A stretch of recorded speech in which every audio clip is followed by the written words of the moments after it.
Est-ce qu'en hauteur, vous arrivez à voir les étudiants derrière? Tout le monde est là pour la photo souvenir. Christian Estrosi, maire UMP de Nice, inaugure l'Agorae, une épicerie solidaire dédiée aux étudiants. Il distribue les bons points aux acteurs du projet. La mairie soutient l'initiative, elle met à disposition le local, une maison à 2 pas du campus. Pour le président de l'université, Albert Marouani, la solidarité est une source d'espoir, mais surtout une nécessité. Je crois que cette manifestation, elle est à l'image de ce que nous devons être, soudés, rassemblés pour que cette université existe. Pour pouvoir étudier, ils sont nombreux à se priver. Mais un nouveau seuil a été franchi. Un étudiant qui n'a plus les moyens de manger, il va délaisser ses études progressivement pour aller travailler et subvenir à ses besoins, c'est normal, des besoins vitaux. Nous, on va l'aider pendant 5 mois pour qu'il puisse rester en course au niveau des cours, au niveau de sa formation, et qu'on trouve une solution ensemble pour qu'ensuite il puisse s'autonomiser et ne plus avoir besoin de l'aide alimentaire. L'ambiance est festive.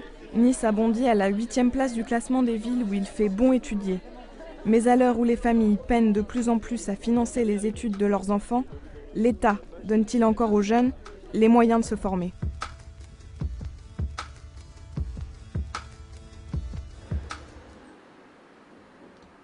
Si t'as besoin de quoi que ce soit, un conseil, je suis à côté. Merci, ça marche. c'est gentil.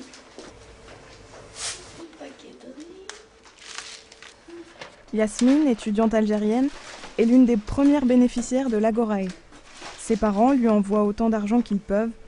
Officiellement, tout va bien, mais une fois son loyer et ses charges payées, elle dispose d'un reste à vivre de 7 € par jour. On ne peut pas sortir avec des amis, parce que sortir, c'est dépenser. On ne peut pas profiter des soldes, parce que les soldes, c'est dépenser. Même si c'est des soldes, c'est toujours dépenser. On ne peut pas profiter de faire du sport.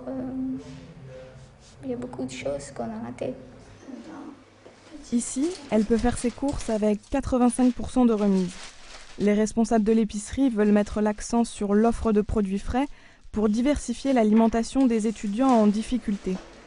Pour le moment, on peut surtout acheter des conserves, des produits secs, des quiches surgelées et pas mal de friandises périmées depuis peu. Pas de quoi révolutionner l'assiette de l'étudiant. L'Agorae fonctionne grâce au travail de bénévoles et d'étudiants en service civique, comme Asmae. Elle encaisse les courses, aide à remplir les dossiers de demande d'aide et calcule les restes à vivre.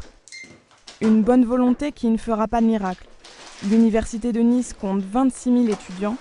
Au mieux, l'épicerie pourra en accueillir une centaine cette année.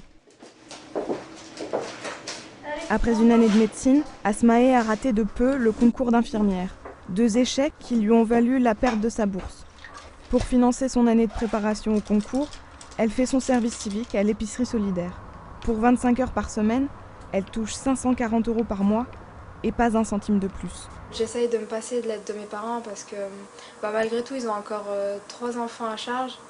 Et j'ai toujours été plutôt débrouillarde. Donc même si j'essaye de faire en sorte de faire sans eux, quoi. Et de ne pas avoir à leur demander, déjà qu'ils ont mes 3 frères. Si en plus je devais leur demander, moi, ce serait pas facile. Avec ses revenus, Asmae doit payer son loyer. Des charges comme l'électricité, le téléphone, la mutuelle. Elle utilise sa voiture seulement pour rentrer chez ses parents à 40 km de Nice. Il lui reste 150 € par mois, soit 5 € par jour pour vivre et se nourrir. Suffisamment peu pour pouvoir demander l'aide de l'Agorae.